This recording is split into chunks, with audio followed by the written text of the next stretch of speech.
Para entender la actualidad, estás en Ahora es Cuando. Este es el análisis político con Rodrigo Bravo.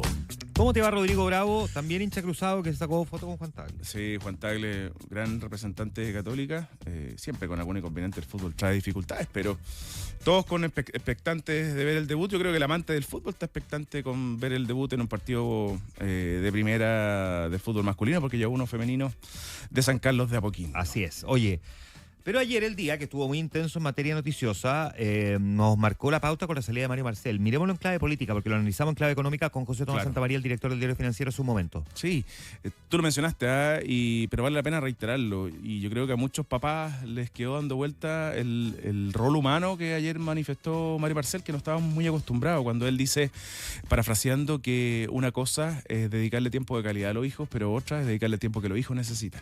Claro, que los que ellos te demandan. Los que ellos te demandan. Y ahí eso, uno siempre está al debe. A mí me pegó un charchazo en buen chileno, porque, claro, uno trata de estar con los hijos lo más que puede, pero hay trabajos como este y mucha gente que nos escucha que no lo permiten dedicarle el tiempo que ellos necesitan. Y parto por ahí porque lo que ocurrió ayer con Marcel deja harto de relación humana en lo político, porque es considerado él por distintos sectores, y basta con revisar las declaraciones que hubo desde que se conoció esta noticia, de valorar el rol que él tuvo por parte del Ejecutivo.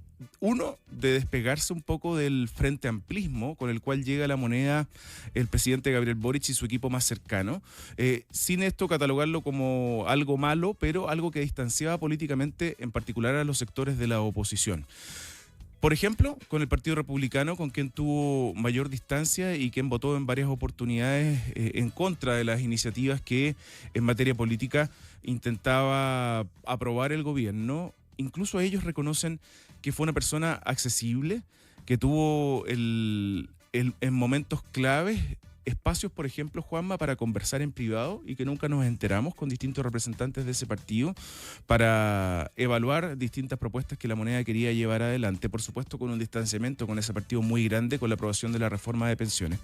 Pero creo que nadie puede desconocer que una de las grandes duplas en este gobierno con la oposición fue Juan Antonio Coloma y Mario Marcel, que llegaron a acuerdos muy relevantes en varios momentos claves de la política, el más simbólico, insisto, de la reforma de pensiones, pero en otros también, incluida esa rechazada reforma tributaria, pero donde se sentó Mario Marcel en muchos minutos a intentar llegar a acuerdo para poder avanzar en todas las políticas públicas que promovió desde el Ministerio de Hacienda. Les decía yo que es muy transversal la opinión positiva del rol político que jugó él, y porque para La Moneda fue muy clave que Mario Marcel viniera de otro mundo, pero en particular, más allá del político, es ligado al Partido Socialista, sin ser militante, de la expertise como economista profesional, digamos, más allá de lo que significa profesional de haber tenido una carrera, sino que de estar en el primer nivel de la capacidad y el conocimiento demostrado en distintos roles que él jugó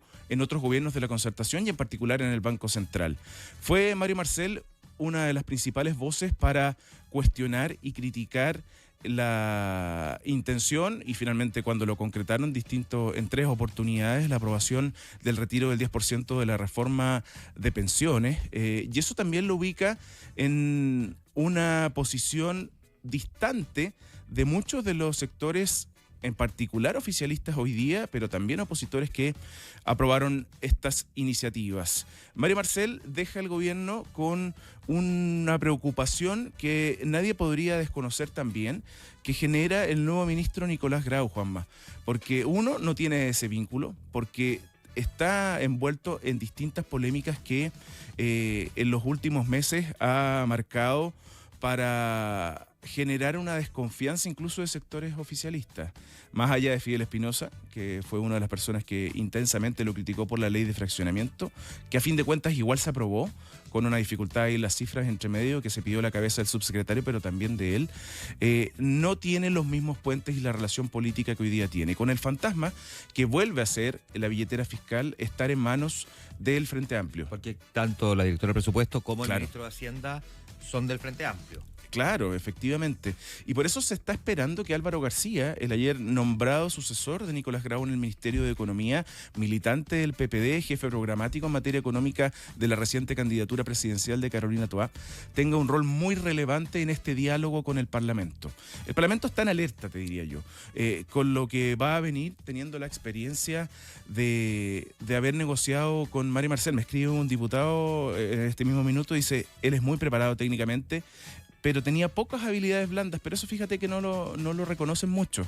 Estoy hablando con un parlamentario que es miembro de la Comisión de Hacienda de la Cámara de Diputados. Era muy susceptible a la crítica, me dice, pero con un gran sentido, y acá está el punto clave también, además de lo humano, con Juan Manuel, una realidad política destacable por todos los sectores. Sí, definitivamente yo creo que cuando él asume entendiendo cuál era el rol, llevar tranquilidad a ciertos sectores que desconfiaban completamente de un gobierno cuya premisa era refundar buena parte de las cosas, ¿no? Claro, si esa era claro. la realidad. Pero al mismo tiempo, la llegada de Nicolás Grau sí tiene un componente que yo creo que tiene que ser mirado con cierta, no voy a decir complacencia, pero al menos con tranquilidad. Uh-huh. Estamos a puerta de empezar la discusión de la ley de presupuesto. Que llegara alguien de afuera a hacerse cargo de ese fierro caliente es muy complejo. Habría levantado muchas sospechas, además, porque esta es la ley de presupuesto que tiene que ejecutar el siguiente gobierno. Por lo tanto, si hay alguien que dentro del gabinete entendía bien los vericuetos de la ley de presupuesto, que por supuesto ya se viene elaborando hace un buen rato para ser presentada el próximo mes, tenía que ser alguien que manejara esos datos. Cualquier otra persona que hubiese venido de afuera se habría encontrado con ¿y por qué esto? ¿Y por qué esto otro? Y por supuesto que habría levantado muchas sospechas, porque también siempre se piensa que en los últimos meses de un gobierno quiere gastar para favorecer a su candidato o candidata en este caso. Entonces, creo que al menos el gobierno toma una decisión que se entiende desde el punto de vista técnico-práctica. Si hubiese sido otro ministro de Hacienda, imagínense lo que habría significado. A partir de cero. Y salir a explicar, porque tiene que ir a negociar la ley de presupuesto. Sí. Y que le diga, pero que usted viene llegando, usted no tiene idea de lo que está hablando. En cambio, Nicolás Grau dice, no, yo sí, porque esta ley de presupuesto se trabajó en conjunto, yo formé parte del equipo que la elaboró. Muy buen punto, Juanma, porque eso debería ser la carta de presentación de Nicolás Grau, para poder entrar con un poquito más de amabilidad en la discusión política. Solo hay una distancia de lo que yo creo con Mario Marcel, de lo que dijo ayer, que este era un presupuesto más fácil de tramitar. De alguna manera expresó eso, porque es un año de elecciones y porque se trata de dineros para el próximo gobierno. Yo creo que esa es principalmente la dificultad. Yo creo que es al revés también, porque sí. Si es muy expansivo, quiere favorecer a la candidata. Si es muy restrictivo, porque el gobierno asume que va a perder y por lo tanto quiere perjudicar al candidato de oposición que vaya a ganar. Sí. Entonces, siempre va a tener ese componente de sospecha, ¿no? Claro. En uno u otro sentido. Y en año electoral. 8:53 minutos.